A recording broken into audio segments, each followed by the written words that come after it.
Students, nuclear physics की इस video में हम न्यूक्लियस की पेरिटी के बारे में पढ़ेंगे।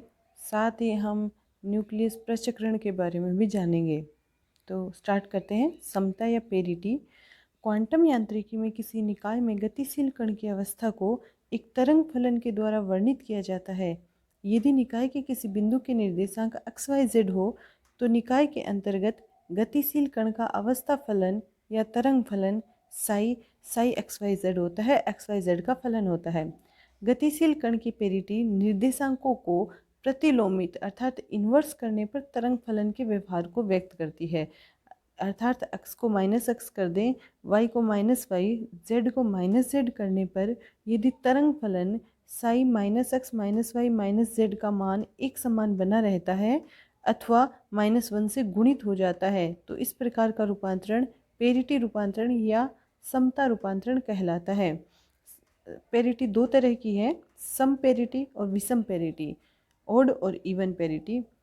पहले बात कर लेते हैं हम इवन पेरिटी की। यदि तरंग फलन के निर्देशांकों को प्रतिलोमित करने पर अर्थात x y z को -x -y -z करने पर तरंग फलन के मान में किसी प्रकार का परिवर्तन न हो तो इसे इवन पेरिटी कहते हैं। अर्थात Sai -x -y -z Sai XYZ के इक्वल हो तो। विषम समता या ओड पेरिटी। यदि तरंग फलन के निर्देशांकों को प्रतिलोमित करने पर तरंग फलन का मान -1 से गुणित हो जाता है तो तरंग फलन की समता विषम समता या ओड पेरिटी कहलाती है। अर्थात साई -x -y -z है, इस अप्लाई करने पर साई XYZ के साथ माइनस आ जाता है तो वह ओड पेरिटी कहलाती है। पेरिटी ऑपरेटर के गुणधर्म देख लेते हैं।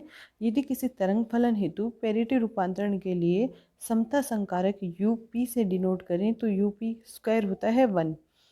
एक एक संकारक के गुणधर्म से UP dagger into UP is equal to 1 होता है। यहाँ से UP डेगर UP इन्वर्स के इक्वल आ जाता है, यहाँ इन्वर्स नहीं लगाया है, UP डेगर UP इन्वर्स के इक्वल आ जाता है। अर्थात पेरिटी संकारक हर्मिटी गुणधर्म की पालना करता है जिसके आइगन मान सदैव वास्तविक होते हैं।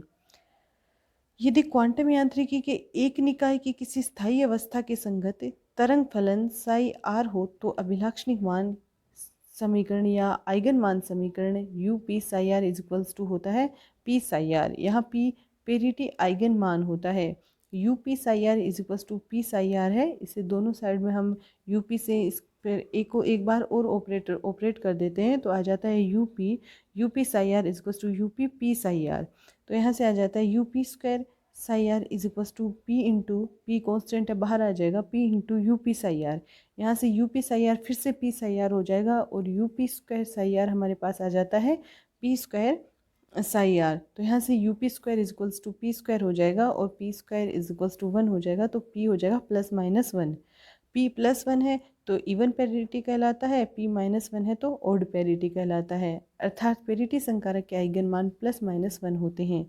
जिस अवस्था के संगत पेरिटी संकारक का मान P इज इक्वल्स टू +1 प्राप्त होता है उसे सम अवस्था कहते हैं। इसे इवन अवस्था कहते हैं, इवन स्टेट कहते हैं। जिस स्टेट में संगत पेरिटी आइगन मान -1 होता है उसे ओड स्टेट कहते हैं। नाभिकीय अवस्थाओं में पेरिटी समता या युग्मिता। तो नाभिकीय अवस्थाओं के लिए हम कुछ पेरिटीज देखेंगे। नाभिकीय अवस्थाओं के संगत पेरिटी संरक्षण का नियम लागू होता है जिसके कारण किसी नाभिकीय अवस्था के संगत पेरिटी क्वांटम संख्या +1 या -1 से संबंधित की जा सकती है। किसी नाभिक की विशेष अवस्था हेतु इसकी समता कक्षीय कोणीय संवेग पर निर्भर करती है जिससे उसकी पेरिटी कक्षीय कोणीय संवेग क्वांटम संख्या पर निर्भर हो जाती है। अर्थात यह L पर निर्भर करती है। यदि किसी न्यूक्लियन की कक्षीय क्वांटम संख्या L हो तो उसकी पेरिटी हो जाएगी P इज इक्वल्स टू -1 की पावर L। तो जब भी हमें पेरिटी निकालनी होगी तो हम किसी भी न्यूक्लियन के लिए कक्षीय क्वांटम संख्या L की वैल्यू निकालेंगे और -1 की पावर L कर देंगे। चूँकि नाभिक अनेक न्यूक्लियनों से मिलकर बना होता है अतः नाभिक की परिणामी पेरिटी भिन्न भिन्न न्यूक्लियनों की पेरिटियों के गुणनफल के बराबर होती है। माना किसी नाभिक में न्यूक्लियनों की कक्षीय क्वांटम संख्या La, Lb, Lc हो तो नाभिक की परिणामी समता या पेरिटी P हो जाएगी पहले नाभिक के लिए जो जिसकी कक्षीय क्वांटम संख्या LA के लिए पेरिटी PA, LB के लिए पेरिटी PB, LC के लिए पेरिटी PC, इन सब का मल्टीप्लिकेशन रिजल्टेंट पेरिटी हो जाएगा, परिणामी समता हो जाएगा। PA, PB, PC को हम -1 की पावर LA, -1 की पावर LB, -1 की पावर LC लिख सकते हैं। तो यहाँ से हमारे पास P आ जाता है -1 की पावर LA + LB + LC। सम अवस्थाओं मतलब जिनके लिए L की वैल्यू सम हो, इवन हो, जैसे S के लिए 0 होती है, D के लिए 2 है, Z के लिए 4 है, तो S, D, G वाले नाभिक हैं तो पेरिटी क्वांटम संख्या +1 होती है। विषम अवस्थाओं के लिए जैसे P के लिए, F के लिए, H के लिए नाभिकों की पेरिटी क्वांटम संख्या -1 होती है। अब एक क्वेश्चन है 2010 में आया हुआ है, कुछ हल्के नाभिकों हेतु मूल अवस्था में अयुग्मित न्यूक्लियनों की अवस्थाएं NJL कोष्ठकों में दी गई है। इनके कोष्ठक में जो न्यूक्लियन है इनकी के लिए NJL का मान दिया गया है। इन नाभिकों की मूल अवस्था में पेरिटी ज्ञात करनी है। तो पहला हमारे पास है 3 लिथियम 7, इसके लिए हमें इसकी अवस्था दी गई है 1p3/2। तो यहाँ पर L है P के लिए -1, तो इसकी पेरिटी हो जाएगी P = -1 की पावर L, और L है 1, L 1 वैल्यू रख देंगे तो P आ जाएगा -1, तो ये हो जाएगी विषम समता। तो इससे 3Li7 वाले न्यूक्लियन की जो मूल अवस्था में पेरिटी है वो है -1।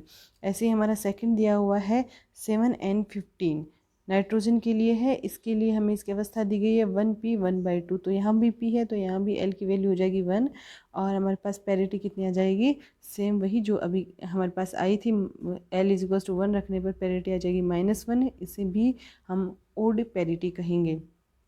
हमारा थर्ड क्वेश्चन था ऑक्सीजन के लिए A217, और इसके लिए जो हमें अवस्था दी गई है वो है 2d5/2। तो यहाँ पर L की वैल्यू है 2, L की वैल्यू 2 है तो P हो जाएगा -1 की पावर L, और P आ जाएगा -1 की पावर 2 = +1। तो यह इवन पेरिटी होती है, यह इवन पेरिटी की अवस्था में होता है। तो इस तरह से हम पेरिटी से रिलेटेड न्यूक्लियनों के क्वेश्चन सॉल्व कर सकते हैं। अब है नाभिकीय प्रचक्रण। नाभिक न्यूक्लियनों अर्थात प्रोटॉनों तथा न्यूट्रॉनों से मिलकर बना होता है। पाउली के अनुसार किसी नाभिक में उपस्थित न्यूक्लियन का स्वयं का प्रचक्रण विद्यमान होता है। किसी नाभिक के नेज या कुल कोणीय संवेग को नाभिकीय प्रचक्रण कहते हैं, जिसे J से दर्शाया जाता है।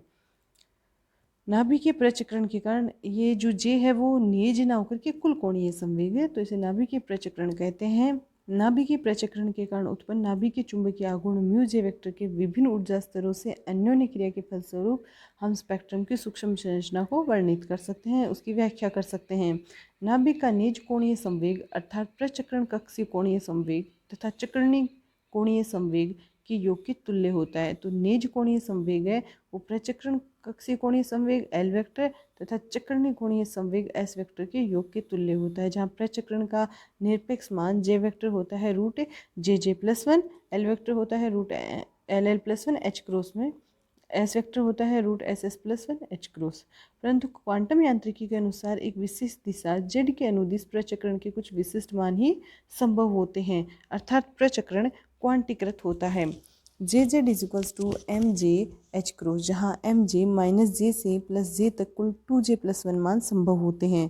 परंतु पाउली के अनुसार नाभिक में प्रत्येक न्यूक्लियन का स्वयं का चक्रण भी पाया जाता है, जिसके लिए चक्रणीय कोणीय संवेग के मान का परिमाण S होता है √SS+1 H क्रॉस, जहाँ S होता है हाफ।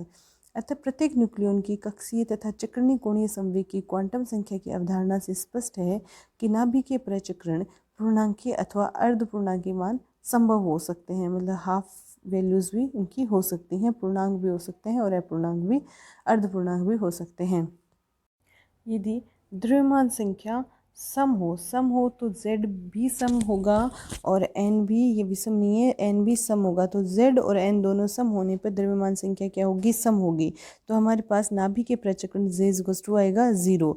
ऐसे ही अगर Z भी विषम है, N भी विषम है, तो भी द्रव्यमान संख्या क्या होगी, सम होगी, और उस स्थिति में नाभिक के प्रचक्रण J की वैल्यू पूर्णांकों में आएंगी 1 2 3।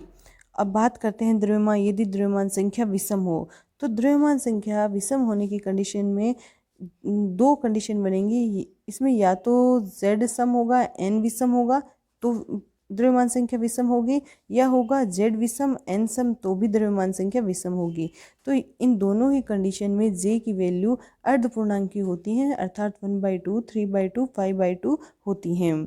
किसी भी नाभिक का संपूर्ण प्रचक्रण उसके न्यूक्लियनों के कक्षीय तथा चक्रणीय कोणीय संवेग के योग के द्वारा प्राप्त होता है, जहां न्यूक्लियन की परस्पर अन्योन्य क्रिया के फलस्वरूप कोणीय संवेग का युग्मन दो प्रकार से होता है, एक है LS युग्मन, एक है JJ युग्मन। तो पहले देख लेते हैं LS युग्मन। यह विधि हल्के तत्वों हेतु लागू होती है। हल्के तत्वों के नाभिकों के न्यूक्लियनों के कक्षीय व चक्रणीय कोणीय संवेग के मध्य दुर्बल अन्योन्य क्रिया होती है, परंतु भिन्न न्यूक्लियनों के कक्षीय कोणीय संवेग प्रबल रूप से युग्मित होते हैं, अर्थात अलग अलग न्यूक्लियनों के कक्षीय कोणीय संवेग आपस में अन्योन्य क्रिया के फलस्वरूप प्रबल रूप से युग्मित होते हैं और टोटल L आ जाता है। L1 वेक्टर, L2 वेक्टर से लेके Ln तक के जितने भी कक्षीय कोणीय संवेग हैं सबका सदिशों का मॉडुलस ले लेंगे। इसी प्रकार भिन्न भिन्न चक्रणीय कोणीय संवेग भी प्रबल रूप से युग्मित होते हैं, अर्थात S आ जाएगा S1 vector plus S2 vector, ऐसे ही Sn वेक्टर तक। अतः परिणामी प्रचक्रण L व S के मध्य प्रबल अन्योन्य क्रिया होती है। और फिर हमारे पास J आता है L vector plus J vector is equals to L vector plus S vector. तो LS युग्मन में क्या होगा कि अलग न्यूक्लियनों के कक्षीय कोणीय संवेग अलग रूप से युग्मित होंगे और चक्रणीय कोणीय संवेग अलग रूप से युग्मित होंगे, फिर इनके बीच में अन्योन्य क्रिया होगी। अब सेकंड है JJ युग्मन। भारी नाभिकों में क्या होता है कि न्यूक्लियनों की कक्षीय कोणीय संवेग एवं चक्रणीय कोणीय संवेग के मध्य अन्योन्य क्रिया होती है। अब भारी नाभिकों में एक ही न्यूक्लियन के कक्षीय कोणीय संवेग और चक्रणीय कोणीय संवेग के मध्य अन्योन्य क्रिया होती है, जिससे कुल प्रचक्रण आ जाता है। उस एक न्यूक्लियन के लिए J1 वेक्टर, अगर 1 वाले फर्स्ट न्यूक्लियन की बात करें तो J1 vector is equals to L1 vector plus S1 vector, ऐसे ही J2 वेक्टर आ जाएगा और ऐसे JN वेक्टर आ जाएगा। अतः नाभिक का परिणामी प्रचक्रण प्रत्येक न्यूक्लियनों के प्रचक्रण अदिशों के योग के तुल्य होता है। तो J आ जाएगा J1 वेक्टर, J2 वेक्टर, ऐसे करके JN वेक्टर तक इसका परिमाण ले लेंगे। अब है नाभिकीय कोणीय संवेग प्रचक्रण मापन का नाभिकीय कोस मॉडल। नाभिक न्यूक्लियन अर्थात न्यूट्रॉन्स तथा प्रोटॉन से मिलकर बना होता है, जो विभिन्न ऊर्जा स्तरों अर्थात कक्षकों में स्थित होते हैं। आसपास स्थित ऊर्जा स्तरों में न्यूक्लियनों के समूह को कोष कहते हैं।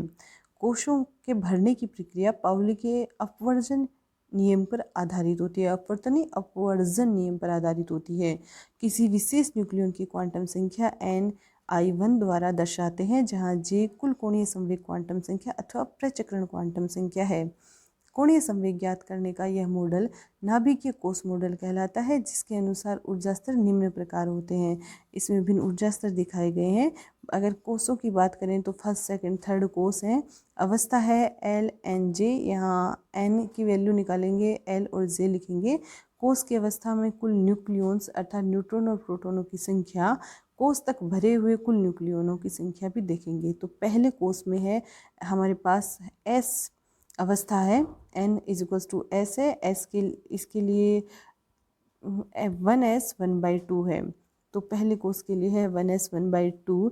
तो यहाँ कोष की अवस्था में कुल न्यूक्लियन हो जाएंगे 2, क्योंकि S कक्षक में 2 न्यूक्लियन भरे जाएंगे, 1/2 है तो इसमें 2 भरे जाते हैं, और कोष तक भरे हुए कुल न्यूक्लियन भी हो गए 2। सेकंड कोष में 2 अवस्थाएं हैं P की पहली अवस्था है P 3/2 और दूसरी है P 1/2। तो 3/2 में यहाँ पर J की वैल्यू 3/2 है, तो 2J + 1 इलेक्ट्रॉन भरे जा सकते हैं, तो यहाँ पर 4 इलेक्ट्रॉन भरे जा सकते हैं।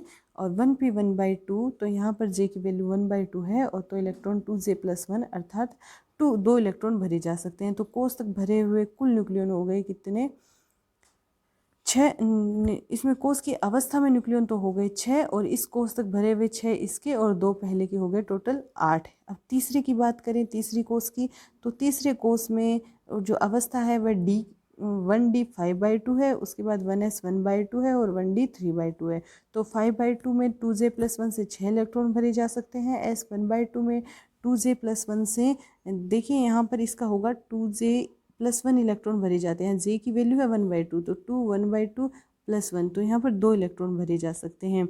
ऐसे ही 1D 3/2 की बात करें तो 2J + 1 और J की वैल्यू है 3/2, तो 2 3/2 इंटू प्लस में 1, तो यहाँ से आ जाएगा 4, तो इसमें 4 इलेक्ट्रॉन आ सकते हैं। अतः इस कोष में आने वाले कुल इलेक्ट्रॉन हो जाएंगे 6।